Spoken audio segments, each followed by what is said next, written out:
Welcome to the 2-minute warning interview series where we ask what is next in the global energy transition. This is a huge question and we have 15 minutes, so we will try to cover as much as possible. My name is 𝗨𝗧𝗗𝗏𝗧𝗏 and I am the Director of the Energy Transition Dialogues at Gulf Intelligence. And I'm very glad to say that Malcolm Wolf is with me today. He is the President and Chief Executive Officer of the National Hydropower Association in the US. Hi, Malcolm. Hi there, good to see you. Thank you very much for joining us way across the pond, way across the pond. We just start with some real broad stroke points that I just want to get your opinion on. So the global hydropower generation market is projected to reach around $318 billion by 2027. So a compound annual growth rate of 5.9%, which is healthy in any market. That's quite a chunk, and that's between 2020 and 2027. So as the global renewable energy capacity increases, how can hydropower provide that essential flexibility, that word we keep hearing, flexibility and stability, and and that adaptability as well? That how can it provide that flexibility for storage services for various renewables like solar and wind power? How can it be part of that holistic solution? Yeah, I think of hydropower as an essential part of a 21st century grid and an essential part of any climate solution. It is a massive amount of how the world gets its energy. In the United States, it's about, we've got about 80 gigawatts of traditional hydropower, about another 23 gigawatts of flexible pump storage. Our neighbors up north in Canada have another 80 gigawatts. So it is a huge part of the North American grid. It's a huge part of the global grid. How much, percentage-wise, how much is that of the overall energy basket for the US? Yeah, overall in the United States, it is about 7% of US energy production, but about 40% of US renewable production. So we're still one of the largest renewable sources, and we provide power in the United States to about 30 million Americans. So wow, a big energy source. But I sometimes think of us as the oldest child, and the youngest child is new and shiny and gets all the attention. Hydrogen. Sometimes forget about what we like to call America's first renewable resource, because hydropower has been around. It's a wonderful 19th century technology that is amazing for the 21st century. And when you think about climate, when you think about the evolution of the electricity system globally, flexibility has become the key. When you're adding more and more variable resources like wind and solar, you need resources that are able to integrate that flexibility. So I think of hydropower as not only a clean, carbon-free, renewable resource itself, but it's actually a force multiplier. It enables us to integrate more wind and solar onto the grid. And you simply can't operate you can get to deep decarbonization with wind and solar and batteries. They all have a critical role to play, but without hydropower, you're not going to be able to have the long duration flexibility that batteries can't provide, and you're not going to be able to integrate the variable wind and solar. So we think that hydropower has an essential place to play in the global energy system going forward.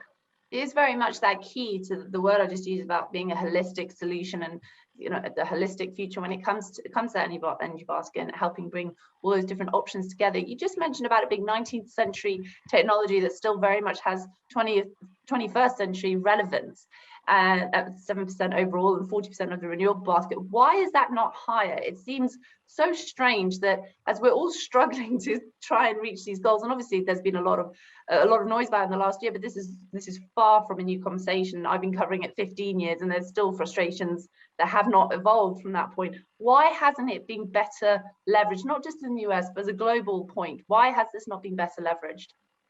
Yeah, that's a great question. And I think the conversation is different in different regions and different countries. In the United States, much of the hydropower was developed 100 years ago, starting in the 1920s, 1930s, a big boom after World War II, 50s, 60s, 70s. We frankly have not built much new hydropower in the United States in the last 50 years. I don't see that actually changing. There's not a whole lot of appetite for new dams or new impoundments. What I do see changing is two things. First, pump storage. We need that long duration energy storage, particularly with higher penetrations of variable wind and solar. We need solutions that last 6, 8, 10 hours of energy storage that batteries can't provide. So there is a renaissance of interest in building new pump storage in the United States. And with new technologies. The 19th century is the core, but there are some 21st centuries improvements that have certainly been made. And in the pump storage world, the ability to do this is closed loop pump storage, off of navigable rivers, reusing the same water over and over, helps minimize the environmental footprint and makes it much more sustainable. And so there's a new kind of interest in pump storage now that they have those sustainability advancements. The other huge area for growth, and we think that it can grow by 50% in the United States. By when? 50% by? The Department of Energy a couple of years ago did a report finding that the US hydropower industry could grow from 100 gigawatts to 150 gigawatts by 2050. Okay. So 50 gigawatts more, 50% growth rate. And that is based on a lot of pump storage, but also the fact that we've got 97% of our existing dams do not have any power generation. Wow. They're simply dams for 97%. Wow. We've got 2,500. Is this why there aren't plans to build so many more? Because you want to better utilize the ones you've got? Exactly. Okay. Let's use the ones we've got. They're there for flood control, water storage, irrigation, recreation. They're not going anywhere. If we're going to have those dams, let's add generation to them. And the problem has been that hydropower has not been considered renewable. We've always wanted to build new wind and solar in the United States, and our public policy is shifted to support that. And I think with the success we've had in getting wind and solar to be cost competitive, we can now shift our goals. Now we can focus on supporting all forms of zero carbon generation, and that would help non-power dams become competitive in adding generation. And I think that we can get a lot more growth in that context in the United States, and I imagine the story's similar around the world. You mentioned about 50% growth by 2050, and of course now this 97% of untapped potential. Of course, not every single percentage of that 97, there'll be some that just can't work out, but huge potential still. What sort of progress would you hope to see up to 2030 on this? What would you know, if you had a wish list and you could say anything you wanted about how you'd like this to roll out, what level of progress would you want to see by 2030? Yeah, I think there's a lot that can be done. Just unlocking the existing opportunities. We're going to need the tools to do it. We've got to have better financial models, better appreciation of the flexibility that hydropower can provide. I don't have gigawatt goals for 2030 for new generation.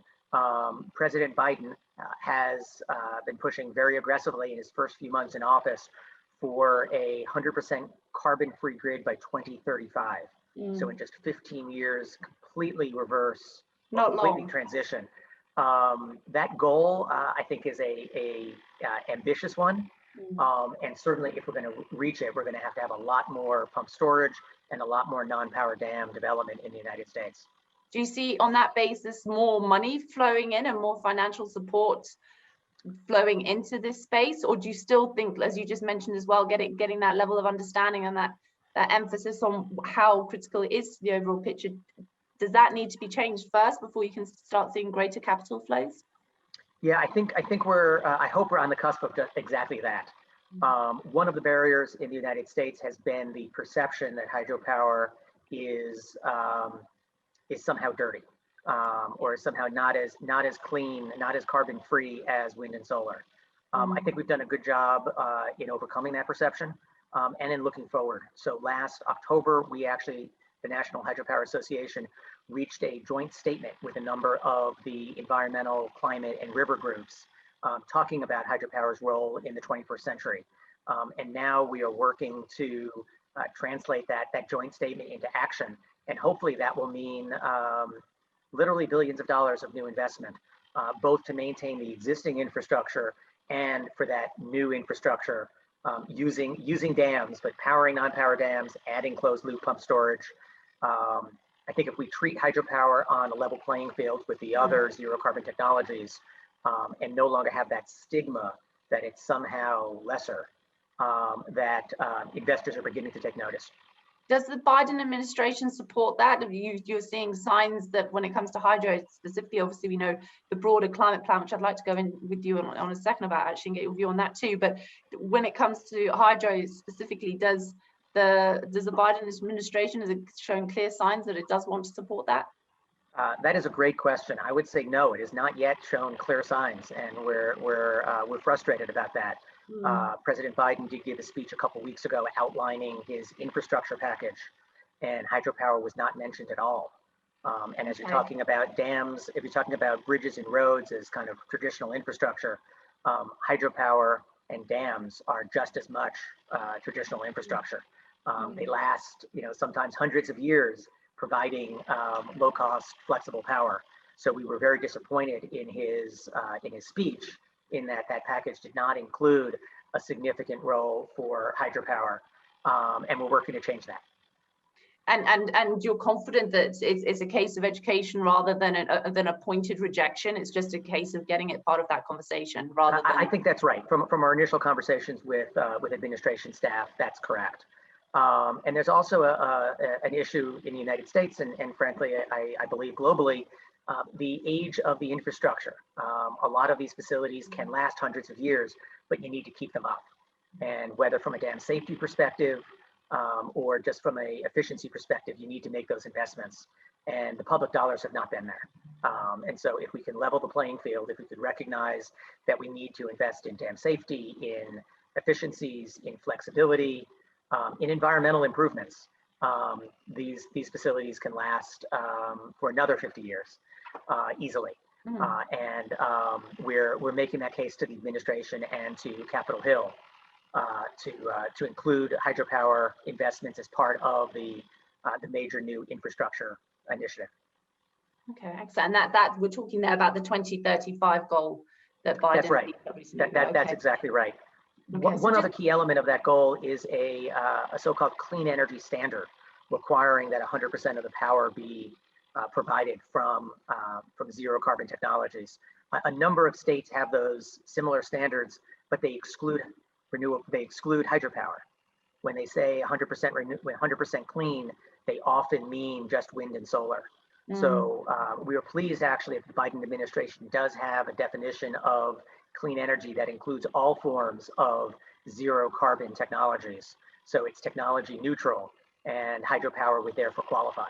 So we think that would itself be a huge boost to not only kind of leveling the playing field, but to signaling to investors that the US is back in business and open for business for hydropower again. Indeed, and then those sorts of capital flows that you need to get that 50% gain by 2050 or sooner perhaps even will start to flow. We're just zooming out a little bit on the US for a second. We've already touched on that Biden's got a very ambitious climate plan that's been kicked off since 20th January this year, including achieving 100% clean energy economy, total net zero no later than 2050. These are huge goals, and of course other nations are echoing them, but the US being the world's biggest economy and a global leader, we're going to put the focus on this. What would you say are the three main hurdles to make it? Again, this is a huge question, so as much as you can drill it down for the purposes today, but what would you say are the three main hurdles to making this a reality by 2050? So I commend the Biden administration in making it a all the government approach. This is not a let's give this to the environment minister or 1/4 of the economy. I think he's done a good job in raising the profile by making this a priority in everything we do. So I think that is a great start. The other critical piece here is aligning it with job creation. If you can tell the story of how this does create jobs throughout the economy, that helps address a lot of people's fears about this. They're also working that to climate justice as well. Absolutely, which is a critical goal for the Biden administration. And actually, we think that's a huge opportunity for hydropower. We hopefully be using more of hydro resources, powering those non-power dams, They're often in rural locations. They don't have any kind of environmental, human health, community impact, and hopefully they could displace some more traditional fossil technologies that are in urban centers and do have environmental justice and equity concerns. So we think this could be a boost to rural America by creating jobs, as well as helping to address environmental justice. And in terms of those challenges for 2050, so one is certainly the socioeconomic, the climate justice, that side of it. Are there any others that you see the Biden administration really facing in the next couple of decades? That, well, obviously not the Biden administration, but the Biden administration's kick-started plan that obviously other administrations will take over. Do you see any others that you'd like to highlight? One of the things that there's been increased attention on is aligning interests. If you can make this in the energy sector's interest, if you can make this in the utility sector's interest, and they can make money on it, then that's where you get the long-term sustainable investment. Even though the Trump administration was not a big supporter of renewable energy, it still continued to thrive during the Trump administration because it was cost competitive. If you could align those market incentives, then that will make this sustainable. So a big part of our efforts in the hydropower world is making sure that those market incentives treat hydropower fairly, that there's parity and a level playing field. We know that in the United States, there's a lot of incentives for wind and solar.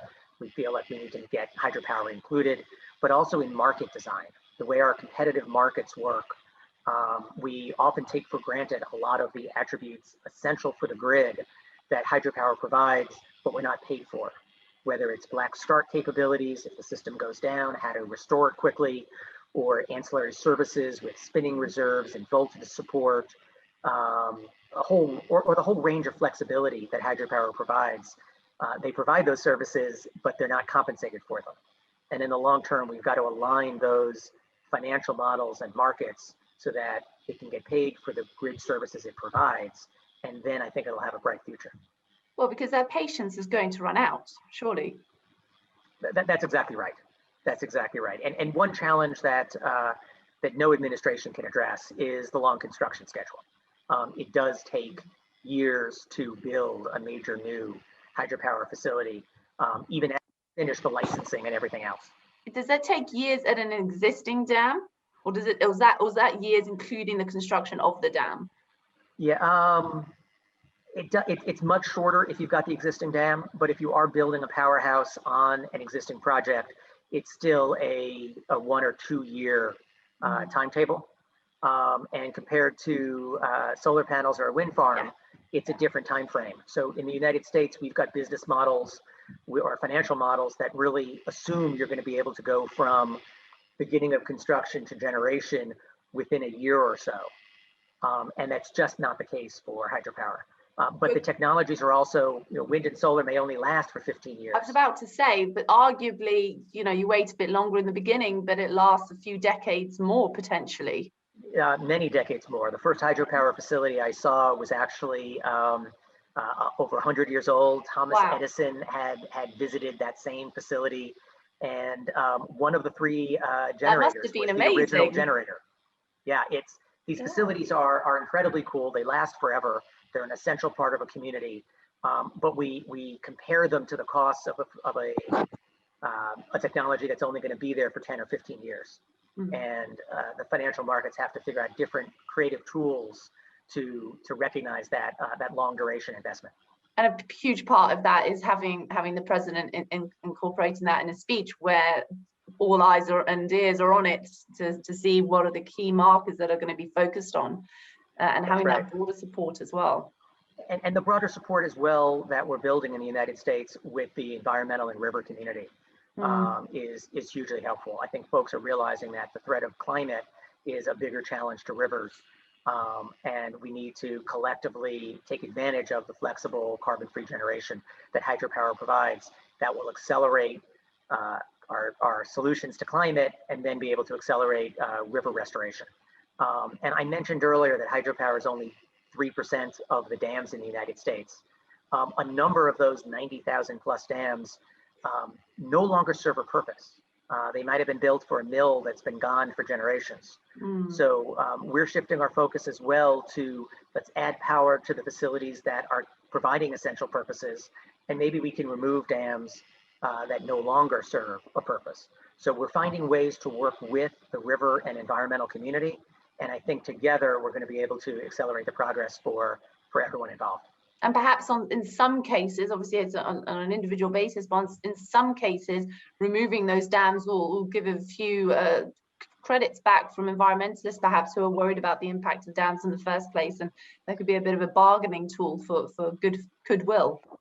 Absolutely. And there's a wonderful example in Maine in the United States, where over the last decade, the local hydro facility owner worked with the local communities and tribal communities and others, and they worked out a deal whereby they removed 2 or 3 power dams, increased generation at a 4th facility.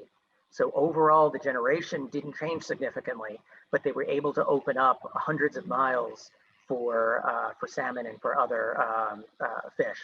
So it was kind of a win for the environment with no loss in generation.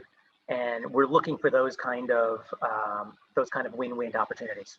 Those kind of do, absolutely. Well, thank you very much, Malcolm. This has been fascinating, and perhaps at the end of the year you'll be able to join us again, and we can find out how this momentum and this shift, and well, hopefully the shift in sentiment over 2021 is playing out, and hydro can be more under a favorable spotlight, B an investable spotlight, and C one that starts getting those 90,000 opportunities, which very few markets can say they have 90,000 opportunities that are untapped.